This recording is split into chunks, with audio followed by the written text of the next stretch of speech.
खाने वाल सनमा हमें अलॉट हो गया मेरे वालिद साहब को, राजू पैलेस सनमा। हॉलीवुड में भी मीचल पे ही काम हो रहा था, तो यहाँ भी मीचल पे काम हो रहा था। जब शूट हो जाता था तो वो डेवलप होता था, डेवलप के बाद प्रिंट होता था, प्रिंट के बाद हम उसे एडिटिंग टेबल पे बैठ के सिंक्रोनाइज करते थे। इसलिए मुशक्क़त और मेहनत और मंजिल उसका कोई शॉर्टकट नहीं। तो मैंने कराची के बच्चों को मैंने जितनी दुआएँ दी हैं शायद पाकिस्तान के किसी राइटर डायरेक्टर ने दी हों, वो भी कराची के बच्चे भी यहाँ के असातिज़ा को ओन नहीं करते।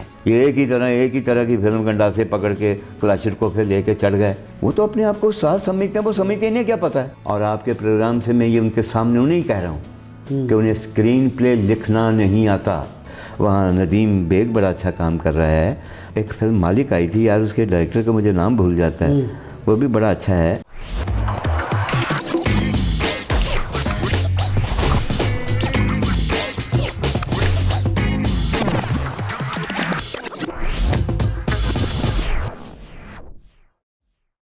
बिस्मिल्लाहिर्रहमानिर्रहीम। तमाम हम्द है उस खालिक़ अज़ल के लिए, सुकून झील को देता है जो कंवल के लिए। मोअज़्ज़ज़ नाज़रीन, मोअज़्ज़ज़ सामीन, आज हम DS डिजिटल TV के प्रोग्राम सीकिंग सेलिब्रिटी विद सीकी में आप सबको खुश आमदीद कहते हैं। और आज की हमारी जो सेलिब्रिटी है वो किसी तारीफ़ की मोहताज नहीं है। अल्लाह की मेहरबानी से वो बहुत जानी पहचानी हस्ती हैं। मोअज़्ज़ज़ नाज़रीन, अब कोई क्या कहे, कितना कहे और क्या क्या कहे और कैसे कहे, लेकिन फिर भी इस मोहब्बत के, इस प्यार के, इस खुलूस के, इस अक़ीदत के समंदर को कैसे भरे। जब अल्लाह ताला कोई मर्तबा अता कर देता है तो कुदरत जो है ऐसी रोशनी, ऐसी इंसान की शख्सियत में एक पावर दे देता है, एक ऐसी बात देता है जो लफ्ज़ों में बयान नहीं की जा सकती, अल्फाज छोटे पड़ जाते हैं। तो फिर उनका नाम ही उनका पूरा तारफ़ होता है, उनकी पूरी तारीफ़ होती है, उनकी पूरी पहचान होती है। मैं तेरा नाम ना लूँ फिर भी लोग पहचाने कि आप अपना तारुफ हवा बहार की है। आज के हमारे मेहमान उस्ताद हैं, डायरेक्टर हैं, राइटर हैं, बहुत बड़े टीचर हैं हम सब के लिए। आज मैं दिल से उनको दुआ देता हूँ और उनका शुक्रिया अदा करता हूँ कि उन्होंने कीमती वक्त हमें दिया। आज के हमारे मोहतरम मेहमान मोहम्मद परवेज़ कलीम साहब। अस्सलाम वालेकुम सर। वालेकुम सलाम जी। सर बड़ी मेहरबानी, बहुत खुशी हो रही है, बड़ी एक्साइटमेंट हो रही है और मेरी टांगें भी कांप रही हैं क्योंकि मैं आज आपके रूबरू, आपके सामने तो सर लब कुशाई नहीं की जा सकती। तो आपकी मोहब्बत है कि बस आपके सामने बैठे हुए हैं। वो वाली बात है कि दीदार के काबिल तो कहाँ मेरी नज़र है, ये तो उनकी इनायत है कि रुख उनका इधर है। आपकी बड़ी मेहरबानी, आपकी मोहब्बत है, ये आपकी मोहब्बत है। सही सब बात यह है कि हर ज़र्रा जहाँ है वहीं आफताब है। कोई भी शख्स दुनिया में जो है वो गैर ज़रूरी तो है ही नहीं। बिल्कुल सही। और जब गैर ज़रूरी नहीं है तो गैर हम हो नहीं सकता। परवरदिगार ने हर चीज़ अपने सिस्टम के तहत क्रिएट की है। वो जहाँ जहाँ जिसकी ज़रूरत है, जो काम आप जानते हैं वो मैं नहीं जानता। ये कोई ऐसी बात नहीं है। किस्सा ये है कि ये आपकी मोहब्बत है, अक़ीदत है, प्यार है, मुरब्बत है, मौद्दत है, इसके अलावा मैं कुछ नहीं कहूँ। अल्लाह खैर है कि सर नहीं, ये तो वो आजिज़ी की इंतहा है। अल्लाह ताला ने आपको बहुत से फ़न और बहुत सी चीज़ों से नवाजा है, क्वालिटीज़ और ख़ूबियों से नवाजा है। जिस तरह आप लिखते हैं, जिस तरह आप फ़िल्म की डायरेक्शन करते हैं और क्या क्या आप शॉट अरेंज करते हैं, कैसी कैसी कंपोजिशन, और ये सारी चीज़ें जो हैं ये जब तक अल्लाह ताला की मेहरबानी ना हो सर आ ही नहीं सकती। जी ये तो पहली बात है। बेशक मैं आपके साथ सहमत हूँ कि जितना भी कोई लायक फ़ायक हो, अगर कर्म की रति बीच में नहीं है, उस रहीम की नज़र करम नहीं है, मुमकिन नहीं है कि उसके काम पे बाहर आ जाए और लोग उसे उसकी शनाख्त जो है वो लोगों में हो जाए। वो तो जिसको फोकस करता है उसको शनाख्त करते हैं लोग, और जिसको वो आउट ऑफ फोकस रखता है वो तो दिखाई नहीं देता। ये मालिक के सारे सिस्टम हैं। बिल्कुल सही। बेशक इसमें कोई शक नहीं है, इन्नल्लाह अला कुल्लि शैइन कदीर, कि बेशक अल्लाह ही हर शय पे कादिर। बेशक सर, बेशक। सर थोड़ा सा पीछे चलते हैं। जी जी प्लीज़। बचपन की तरफ चलते हैं, वहीं से स्टार्ट लेते हैं कि किस तरह आपके दिल में ये बात आई कि मैं इस फील्ड में जाऊँगा। सकी साहब, मेरी कोशिश होती है कि जब भी मैं कोई मुझसे इंटरव्यू कर रहा हो, हर बार तो नया नहीं हो सकता, लेकिन आप जैसे हमारे प्यारे हैं, मोहब्बत करने वाले हैं, मेरी कोशिश होगी कि वो बातें जो मैंने अभी तक लोगों को नहीं बताई, वो बातें मैं आज आपको बता दूँ। बड़ी इनायत सर। देखिए जी, पहली बात तो ये है कि फिल्म मेरी महराज है। मेरे बहुत लोगों, कम लोगों को पता है। वाह वाह। फिल्म महराज इस तरह है कि मेरे जो गार्डियन हैं, जो मेरे वालिद साहब, मेरे दादा जान, वो सहारनपुर से बिलोंग करते हैं, हिंदुस्तान से। माइग्रेशन में वहाँ उनका, मेरे वालिद साहब, चूँकि मेरे दादाजी एक ज़मींदार थे तो वो उनकी ज़मीनें ज़मीनें थी, वो वहाँ से वालिद साहब के इसरार पे इकलौते बेटे थे, उसके इसरार पे उन्होंने बेचा और बेच के ज़मीनें और वो सहारनपुर में आ गए और यहाँ आके उन्होंने एक सिनेमा बनाया। अच्छा जी। वहाँ सिनेमा का नाम था मोहल्ला कुतुब शेर टाकी। कुतुब शेर टाकी, मोहल्ला कुतुब शेर में था, लिहाजा उसका नाम था कुतुब शेर।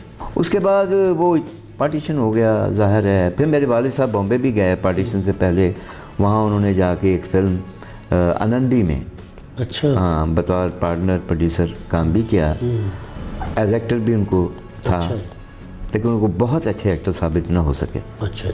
और वो फिर वहाँ से माइग्रेशन हो गई और वो लोग यहाँ आ गए। तो यहाँ अगर आपको याद हो तो यहाँ सेटलमेंट कमिश्नर अलॉटमेंट हुआ करती थी उन दिनों में, पुराने कागजात और उन चीज़ों पे। Exactly sir. लंबी बात है, वो बहरहाल वो हमें सनमा अलॉट हो गया। खानेवाल मुल्तान से कोई थोड़ा पहले है, अच्छा। जंक्शन है, वहाँ एक सनमा हमें अलॉट हो गया, मेरे वालिद साहब को, राजू पैलेस सनमा।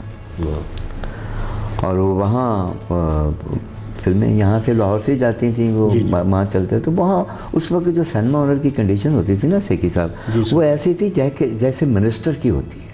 वाह वाह। बहुत इज्जत होती थी शहर में उसकी।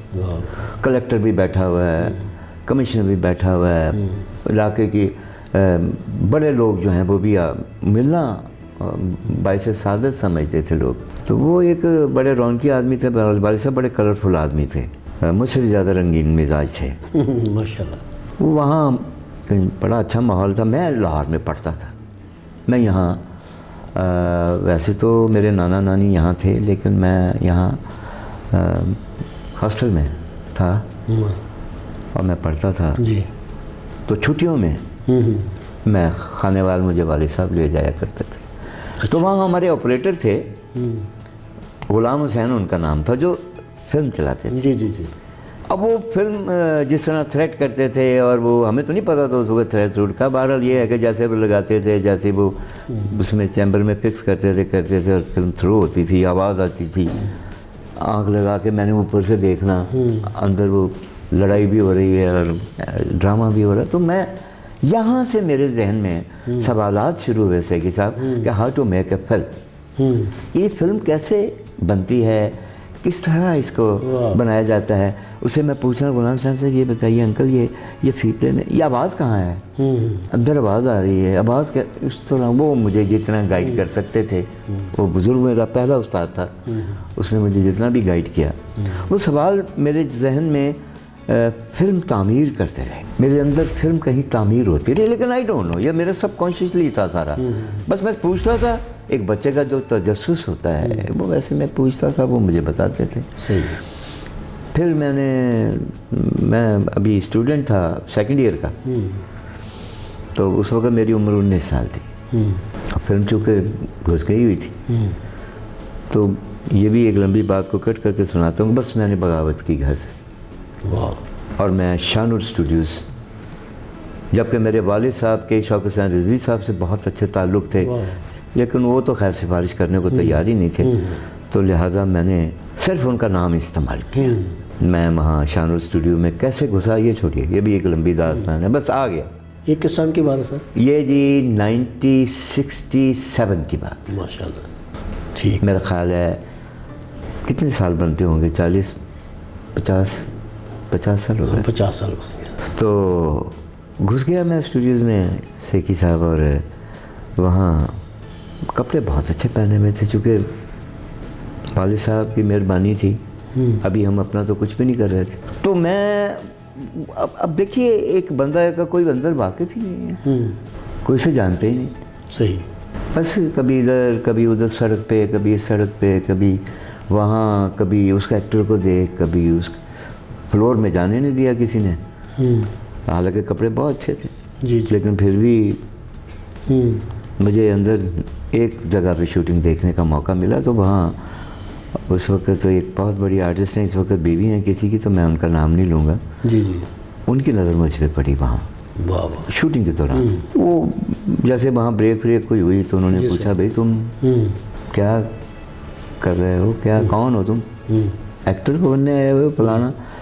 तो मैं कहा नहीं, मैं कुछ, बस मैंने उन्हें गोल सा जवाब दे के मैंने उनकी बातों पे गौर नहीं किया। मैंने कहा यार ये पता नहीं क्यों मुझसे पूछ रही हैं। मैं खौफ हो गया असल में, और मैं फ्लोर से बाहर आ गया। बाहर आया तो उसी ने, जहाँ तक बाद में पता चला कि उन्होंने शौकत हुसैन रिजवी से कहा कि जी यहाँ आपके स्टूडियो में एक लड़का है जो फ्लोरों में आता है, ज़रा चेक तो करें वो कौन है। तो शौकत साहब वहाँ टहला करते थे एक सड़क के ऊपर। अच्छा शेखी साहब, मैं अपने इस प्रोग्राम में मैं एक बात ज़रूर कहना चाहूँगा। मैंने बड़ा लिखा है उनके ऊपर, अभी मजमून भी लिखा, मेरी किताब आ रही है मेरा फेस मेरी बुक, जी जी। उसमें भी मैंने उन पर मजमून लिखा है सैयद शौकत हुसैन रिजवी साहब पे। मैं उनका मद्दाह भी हूँ, मैं उनके उशाक में से भी हूँ माशाल्लाह। वो मेरे इब्तदाई टीचर्स में भी हैं। हालांकि मुझे उन्होंने कभी असिस्टेंट नहीं रखा अपना, लेकिन ज़िंदगी में कभी आपका दिल चाहता होगा ना, किसी को आप जब साहब कहते हैं तो आपका सोल भी साहब कहता है उसको। बिल्कुल ठीक है। शौकत हुसैन रिजवी को मेरा सोल भी साहब कहता है। सुभान अल्लाह। वो साहबी थे, वो दुनिया में साहब बन के पैदा हुए थे, साहबी बन के इस दुनिया से चले गए। अब ज़रा गौर कीजिए, जो दिलीप कुमार का उस्ताद है, जो दिलीप कुमार को हिट कराता है, वो क्या होगा, क्या कहना, उतने बड़े टेक्नीशियन। तो वहाँ उन्होंने मुझे इशारे से बुलाया, इधर आओ, कुर्सी डाल के बैठते थे, टहला करते थे सड़क पे, और बड़ा भारी, बड़ा जाहो जलाल। पृथ्वीराज कपूर को आपने मुगल आज़म में देखा है? जी बिल्कुल। उसको अगर आप, उस आवाज़ को अगर आप कहीं दोबारा से सुनना चाहें तो अब तो खैर कैसे सुनाऊँ आपको, वो भी नहीं है दुनिया में। तो शौकत हुसैन रिजवी साहब ऐसे इतने बारो बाबा से बोला करते थे। वो शाहनूर में मुगल आज़म लगते थे मुझे, और शाहनूर मुझे ताजमहल लगता था। आप यकीन कीजिए। तो उन्होंने मुझे बुलाया, उसने मज़ा इंटरव्यू किया, कौन है बिगू, क्यों भागा फिर रहा है, बड़ी तुम मक्खन की इनकी पैंट पहनी हुई है, बड़ी ये वो, इस तरह की बातें। तो क्या करते हो, कौन हो? तो मैंने बताया अपना हदूद अरबा। मैंने कहा जी मेरे वालिद साहब से आप जानते हैं। अच्छा तो हाजी का बेटा है? मैं अच्छा अरे यार वेरी गुड, तो आता वो, उसको क्यों नहीं लाया तू? मैं कहा सर वो तो मुझे पसंद ही नहीं करते इधर आना। और कोई बात नहीं, कोई बात, क्या करना चाह रहे, हीरो बनना चाह रहे? मैं कहा नहीं सर, मैं क्रिएशन डिपार्टमेंट में आना चाह रहा हूँ, डायरेक्टर बनना चाह रहा हूँ। लिखता मैं ये हूँ, स्कूल कॉलेज से भी लिख रहा हूँ, लेकिन वो अफसाने वगैरह, शॉर्ट स्टोरीज़ वगैरह थी, तो उसमें मैं शागिर्द था आरिफ अब्दुल मतीन साहब का। अच्छा। जो हाँ चिश्ती हाई स्कूल में भी पढ़ाते थे वो, और एमए कॉलेज में भी पढ़ाते थे, लेक्चरर भी थे। इतने बड़े शायर, कभी नाम इनसे पूछे, जितने भी कॉफ़ी हाउस में बैठने वाले लोग हैं, शायर हैं, फराज साहब और मुनीर साहब, और ये सब लोग उनसे वाकिफ़ हैं। वो बहुत बड़े आदमी थे। उर्दू ज़ुबान यूँ तो मेरी वो माँ बोली है, लेकिन उर्दू ज़ुबान मैंने सच पूछी जो उसकी हुर्मत और दरोबस्त सीखी है तो वो आरिफ अब्दुल मतीन साहब से। वाह वाह, बड़ी बात है। तो वो मुझे शौकत साहब ने, मैंने कहा जी मैं ये, अच्छा तो रशीद चौधरी साहब उन दिनों वहाँ चीफ कैमरामैन थे। जी जी।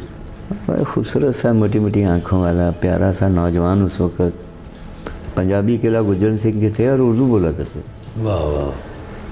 हाँ भाई कौन है ये बंटक एक आम आदमी को वो कहते थे। उन्होंने कहा, शौकत साहब ने कहा यार ये लड़का है, इसको देखो। उन्होंने मुझे अपने साथ कैमरे पे। नहीं, चलो भाई, बिल्कुल काम ही नहीं है ना मेरे भाई, तो कुछ तो करना है ना।